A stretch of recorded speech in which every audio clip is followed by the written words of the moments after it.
Hai guys, so hari ni kita nak sambung kecehatan penglihatan dan cara membetulkannya. Nama pun kecehatan. Jadi tak semua orang ada keadaan ni lah, condition ni. Jadi kecehatan penglihatannya ada 3, iaitu pertama rabun jauh, kedua rabun dekat dan ketiga astigmatism. Okay, yang first kali kita kenal dulu dengan rabun jauh. Rabun jauh ni secara simple dia ialah benda jauh tak nampak. Okey, tak dapat melihat objek jauh dengan jelas. Objek jauh tu nampak kabur. Sebab apa dia kabur? Sebab dia image difokuskan di depan retina. Okey, jadi kita tahu bahawa untuk melihat dengan jelas, kita punya image ni mesti fokus betul-betul atas retina macam ni. Tapi untuk kes rabun jauh ni, dia fokus sebelum sampai retina. Jadi image tu terbentuk di sini. Nampak? Tak sampai retina pun. That's why, sebab tu kita nampak objek tu kabur. Dia tak sharp dia punya fokus tu. Objek tu tak jelas. Okey, kenapa jadi macam tu? Kenapa dia fokus depan retina? Sebab pertama, kanta mata dia terlalu tebal atau bola mata terlalu panjang. Benda ni berlaku secara spontan, perubahan pada bola mata ni. Cara nak ingat dia, ingat rabun jauh. Ingat benda yang jauh-jauh lah. Jauh, tebal, panjang. Tu cara saya ingat lah.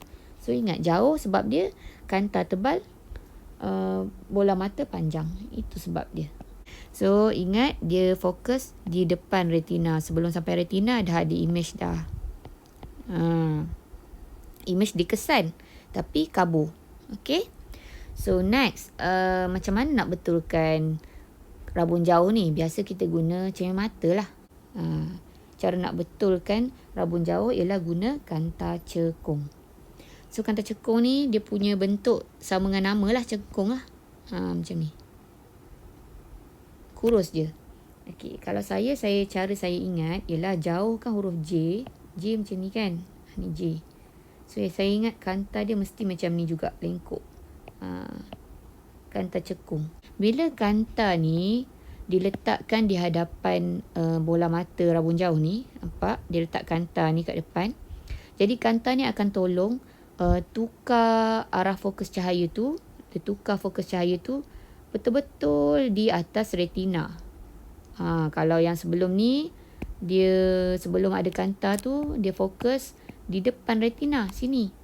Jadi bila ada kanta tu dia tukar arah fokus tu jadi betul-betul atas retina. Jadi dia akan nampak objek tu dengan jelas. Sebab tu orang pakai spek, bila dia tanggal dia tak nampak lah. Memang dia nampak dengan jelas menggunakan bantuan spektakel ataupun cermin mata.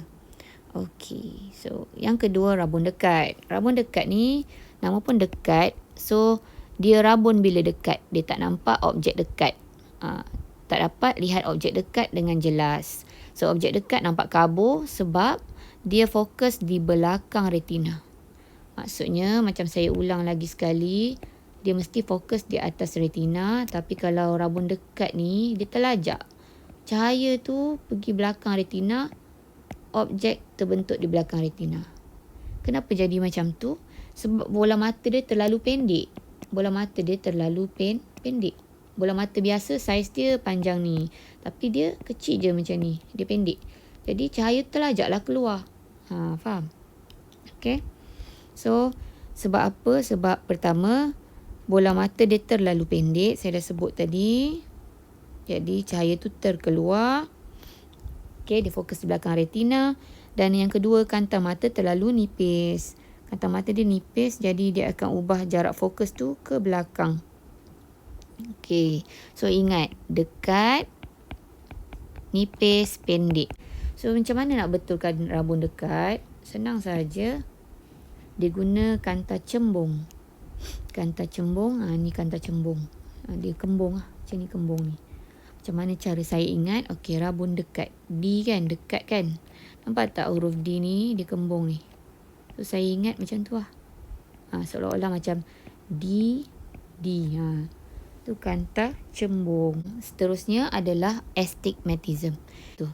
Okey, melihat sebahagian objek lebih jelas daripada bahagian yang lain. Maksud dia kamu boleh test ni. Test, cuba tengok gambar ni. Kalau kamu nampak mana-mana garisan lebih jelas daripada yang lain, maksudnya kamu ada astigmatism. Contoh, kamu nampak satu ni, garisan ni lebih jelas daripada garisan lain. Maksudnya kamu ada astigmatism. Okey, nampak dia lebih timbul ke garisan tu dan sebagainya. Hal ini disebabkan oleh permukaan kornea dan kanta yang tak sekata. Maksud dia, okey, ni kita punya bola mata yang normal. So dia masuk, dia fokus cahaya kan. Tapi kalau untuk orang astigmatism, kadang-kadang kornea dia tak rata macam ni. So bila masuk, dia akan ada banyak fokus. Jadi dia punya image tu menjadi macam ada yang jelas, ada yang tak. Ataupun kanta dia yang tak sekata. Ni kanta, tahu kan kanta? Kanta dia yang macam tak sekata. So sama juga, titik fokus ni dia akan jadi banyak. So cara nak cure dia, cara nak rawat dia guna kanta silinder. Kena ingat kanta silinder ni ada yang macam ni, ada yang macam ni bentuk dia. Okey. Saya rasa itu saja untuk hari ini. Okey, terima kasih semua. Assalamualaikum.